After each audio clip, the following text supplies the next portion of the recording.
Tonight at 10, a dire warning on the impact of climate change from the head of the United Nations.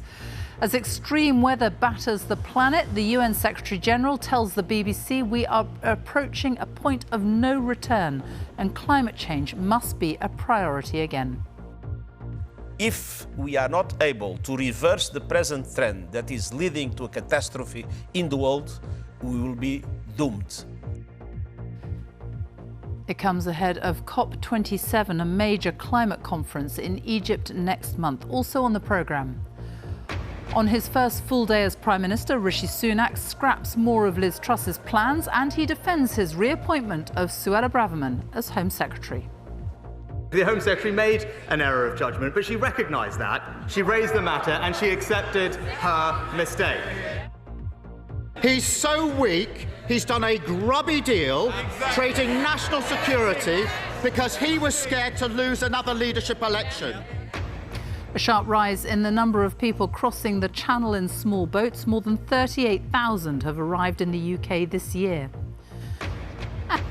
On BBC London, the NHS and London's crumbling hospitals, yet more pressing issues for the new PM.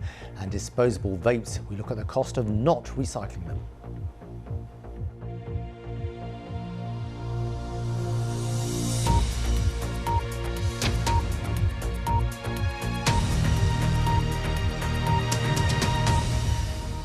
Good evening. The United Nations Secretary-General says the world is heading for a catastrophe unless climate change is prioritised.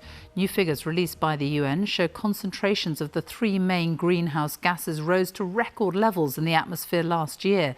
World leaders will meet next month in Egypt for the next UN Climate Summit, COP27. At last year's summit in Glasgow, COP26, a new global agreement was reached, the Glasgow Climate Pact, for countries to revisit and strengthen their current emissions targets by the end of this year. The plan was to reduce the use of coal, phase it down rather than phase it out. Money for developing countries would be significantly increased to help them cope with the effects of climate change and make the switch to clean energy. Our climate editor, Justin Rolat, reports from New York, where he has been talking to the UN Secretary-General.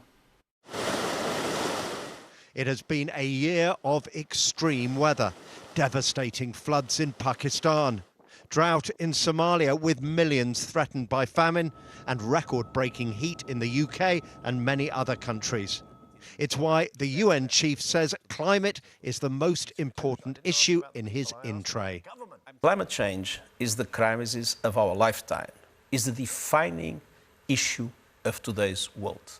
So climate change remains a central priority in everything we do. If we are not able to reverse the present trend that is leading to a catastrophe in the world, we will be doomed. And a welter of new reports released by UN bodies today reveals the world's woeful progress on climate. At the Glasgow conference, countries agreed to raise their carbon-cutting game every year. Well, we've just got the figures in for this year, and just 24 out of 193 countries strengthened their plans. Now, if you take together all the pledges the world has made, we still see emissions increasing by 10% by 2030. Now, the science is very clear on this. It says emissions need to almost halve by 2030 to avoid the worst effects of climate change. So we are moving in the wrong direction. It's the same story when you take an atmospheric perspective. Another new report shows concentrations of the main greenhouse gases, carbon dioxide, methane and nitrous oxide, all hit record levels last year, with the biggest increase in methane ever recorded. It underscores the urgency of action. Do you think the governments of the world recognise that? Not necessarily all of them at the present moment. You have inflation, you have the consequences of the war, you have high prices of energy and food, you have then social unrest linked to that. So there has been indeed a tendency to put climate change in the back burner, and that is why it is so important to strongly advocate to bring back climate change to the centre of the international debate. There have been fears some countries, including the UK, have been rolling back on some of their climate commitments. Liz Truss advised King Charles not to go to the UN Climate Summit in Egypt, for example. Should the King go to COP27, do you want to see him there? And what about the new UK Prime Minister, Rishi Sunak? Do you want to see him there in Egypt? I would like to see them both. I'm sensing that you are slightly worried about the UK government's commitment on climate. If they need to be held to account by the people, it suggests that they're not perhaps... There were some hints, but I hope that those hints do not correspond to the reality. Some hints of a sort of loosening of the Because commitment. things are changing also very quickly in the British political life, so let's be optimistic about the future. This year, we've had a taste of the kind of extreme weather climate change can bring. The message from the UN today is clear. Unless we raise ambition in Egypt, the world will face far greater extremes.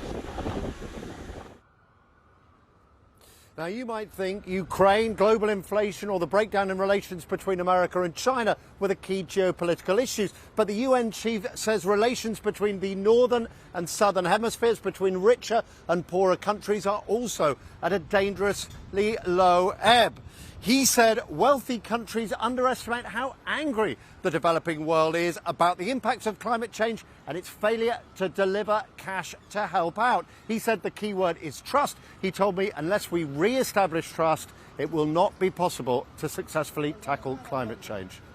Justin Rolat in New York. Thank you. And there's much more information about the climate change conference in Egypt next month on BBC News Online. That's bbc.co.uk/news, or you can also use the BBC News app. On his first full day as Prime Minister, Rishi Sunak has announced yet more unravelling of Liz Truss's plans. The ban on fracking in England is back in place after it was briefly lifted by the former Prime Minister. The government's economic statement, due to be delivered on Monday, has now been pushed back by almost 3 weeks to November the 17th. And we will have to wait until then to find out whether the state pension will still rise in line with prices, despite this being promised by Liz Truss. Meanwhile, Rishi Sunak defended his decision to reappoint Suella Braverman as Home Secretary less than a week after she was forced to leave the role for a data breach. Our political editor, Chris Mason, has the details. He used to pop out of this front door when he was Chancellor. Rishi Sunak and the rest of us will now be getting used to him coming out of this one, next door. The new Prime Minister had a lunchtime appointment in the House of Commons. Prime Minister. Conservatives have found their voices and smiles again. Even the benches got a bashing. Mr. Speaker, Can I just say, don't damage the furniture. Cheer him by all means, but don't damage. Come on. May I welcome the Prime Minister. The first British Asian Prime Minister is a significant moment in our national story.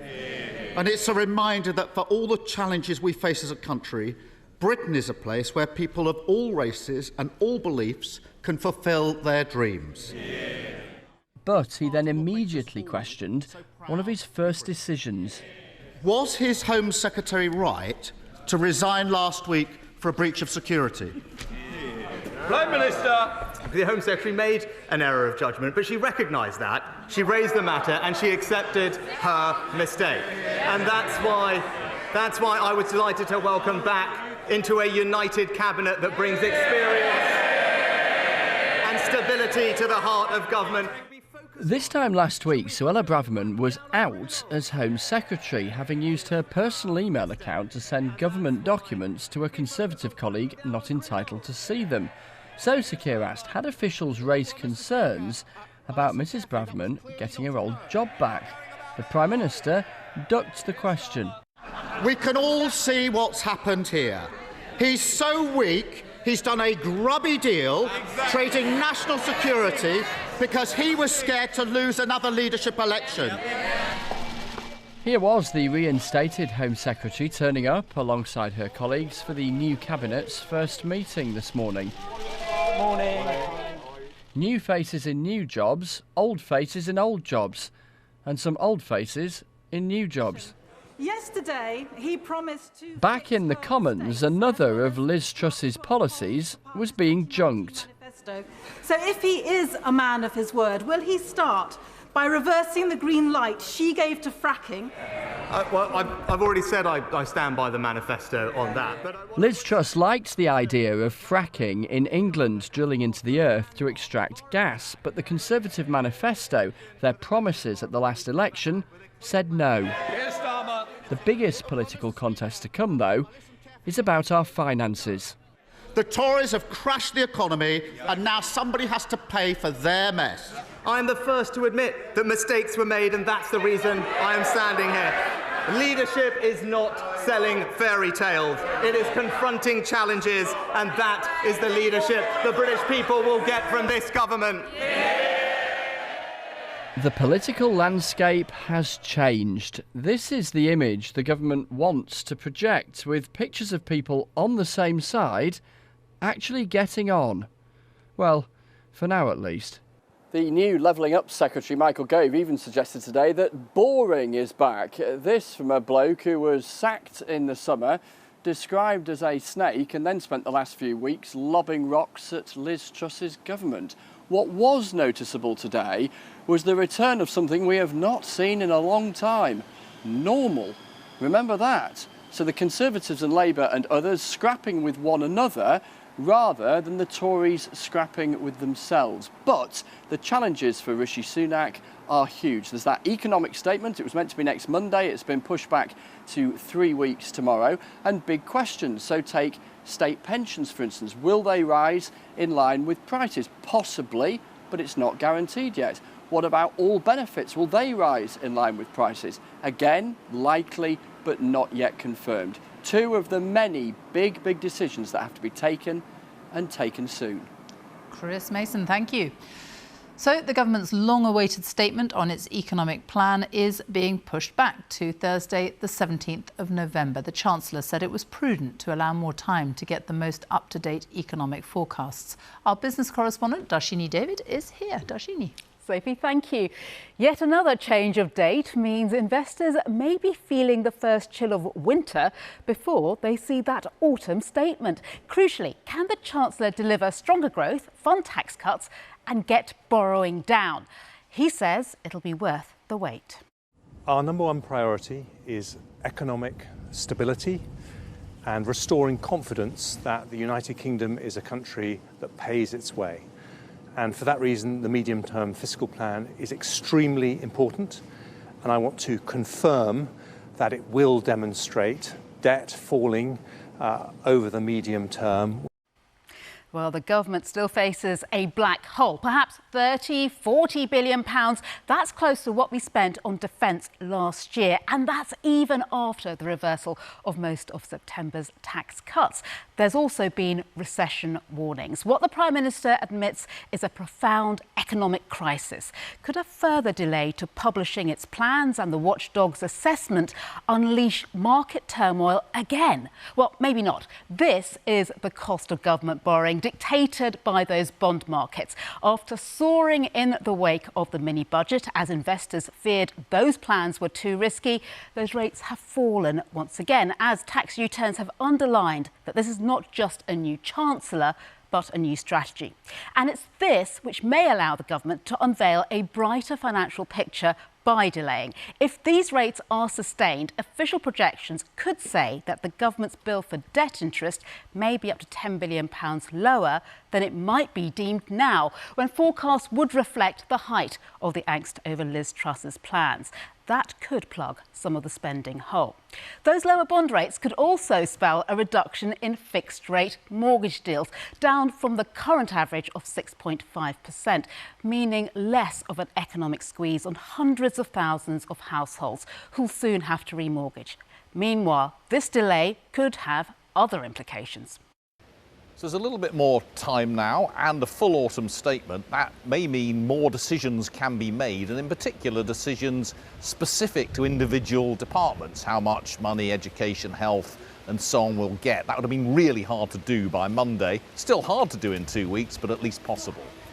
Well, the currency markets do like the scope for more detailed plans. The pound is up by more than 10 cents against the dollar from the lows reached after the mini-budget. But could the Chancellor use this time to explore wider options? Rather than squeezing spending on services, could he look to higher taxes, perhaps on businesses who've benefited from the recent turmoil on energy and financial markets? Well, whatever's revealed next month, the Prime Minister knows economic stability prosperity means more than navigating the current crisis. It'll mean boosting long-term prosperity in a way that's evaded many of his predecessors. Sophie. Darshini, thank you. There's been another sharp rise in the number of people crossing the Channel in small boats this year. More than 38,000 people have already made the journey to the UK, compared with 28,500 last year. And of the migrants who arrived here last year, almost none of them have had their application for asylum processed. The UK's asylum system is now costing more than £2 billion a year. Our home editor, Mark Easton, reports. Wait, and go. Children pulled aboard an RNLI lifeboat from the English Channel just a few weeks ago. Breathing, walking. Distressing images illustrating the challenge posed by record numbers of migrants trying to reach the Kent coast in flimsy boats. For a Brexit campaigner like Suella Braverman, who promised to take control of Britain's borders, every arrival is an embarrassment.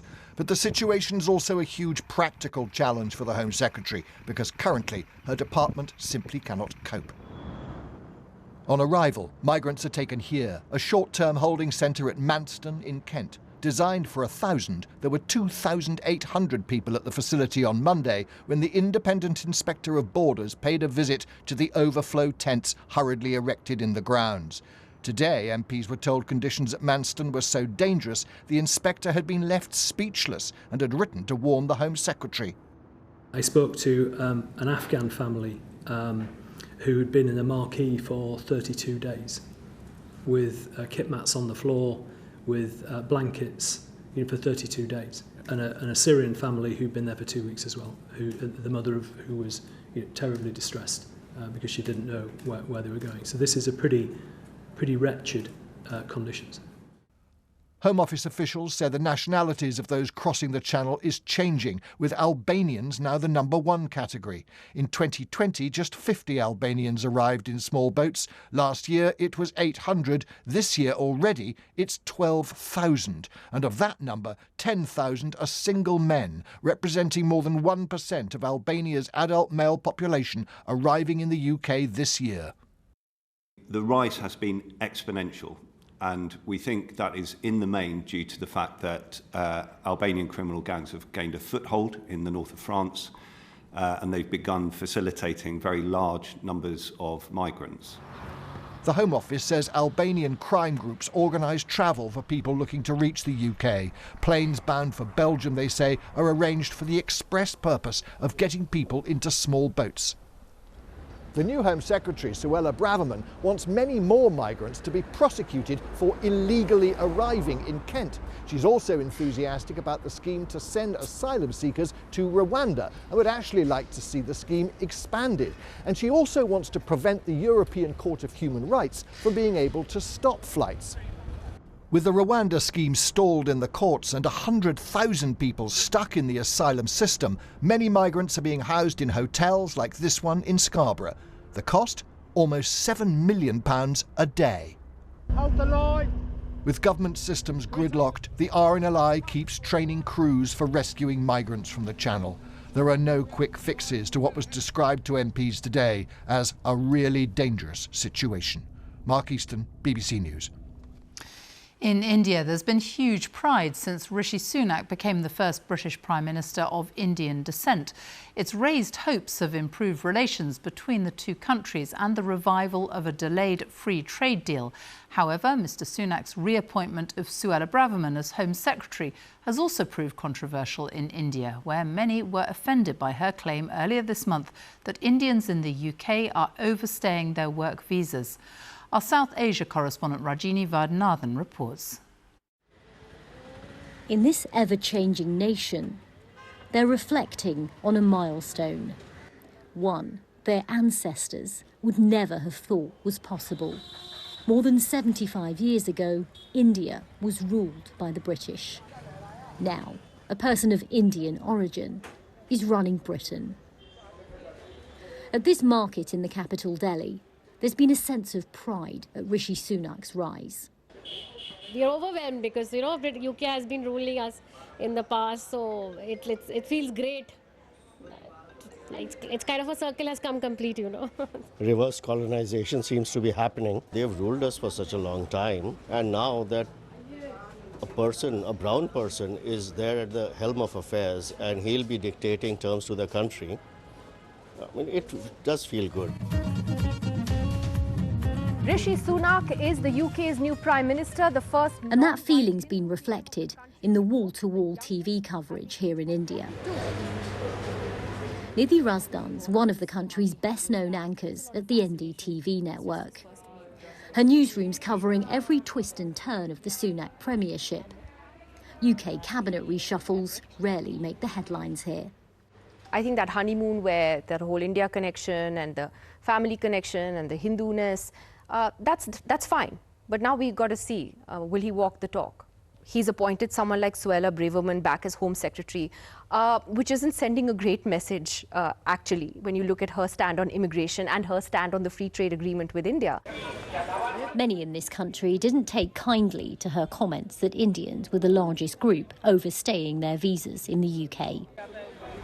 A few days ago on Diwali, Rishi Sunak's appointment was heralded as a bright new future for UK-India relations. But now, as the festivities wind down, that sense of pride has shifted to the political reality. Thank you very much. 6 months ago, and it was another Tory Prime Minister making headlines here. Boris Johnson pledged to secure a trade agreement with India by this week. But the UK and India have yet to wrap up a deal. As a former Prime Ministerial advisor, Sanjay Abaru knows a thing or two about these kinds of negotiations. Does he think the return of Suella Braverman makes a difference? In terms of public image, I think Rishi Sunak has taken a bit of a hit because of not just her statements, but the fact that she had to resign and that she has taken her back, doesn't go well. On the day he entered number 10, Rishi Sunak wore a sacred Hindu thread on his right wrist. But will his personal ties make an impact on the political and the much-awaited trade deal with India? Rajini Vaidyanathan, BBC News, Delhi. Now a look at some other stories making the news today. Iranian security forces have opened fire on protesters in several cities, including Tehran, who were marking 40 days since the death in custody of Mahsa Amini. She was accused of wearing her hijab incorrectly. In her hometown, thousands of people marched to her grave, many of them shouting death to the dictator. President Putin has overseen Russia's annual exercises involving strategic nuclear forces amid growing fears of an escalation of the war in Ukraine. The Kremlin said that ballistic and cruise missiles had been fired on land, sea and in the air. The Foreign Secretary James Cleverly has said that LGBT football fans who attend the World Cup in Qatar should be willing to show some compromise. He told LBC that anyone travelling to the tournament should be respectful of the host nation, where same-sex activity is illegal. Labour called the remarks tone-deaf. The billionaire Elon Musk has posted a video of himself entering Twitter's San Francisco headquarters carrying a sink, just days ahead of a court-ordered deadline to close his $44 billion deal for the social media platform. Earlier in the day, Mr. Musk updated his Twitter profile biography to Chief Twit. Now, in just under 2 weeks, Americans will take to the polls in the US midterm elections when all seats in the House of Representatives are up for grabs, as well as a third of seats in the Senate. One major issue having a big impact on voter enthusiasm across both parties is the Supreme Court ruling this summer, which overturned the long-held constitutional right to abortion.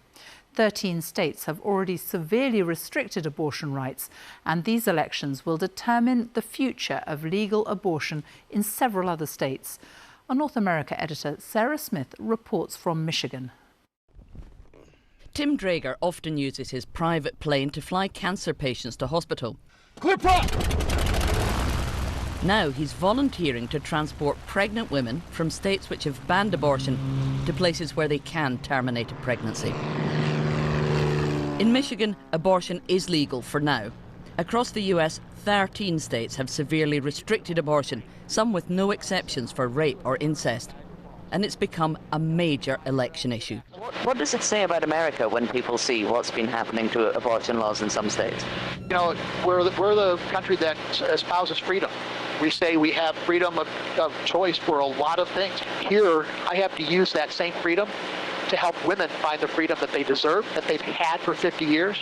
They should have that freedom everywhere, and that's what I hope we can push.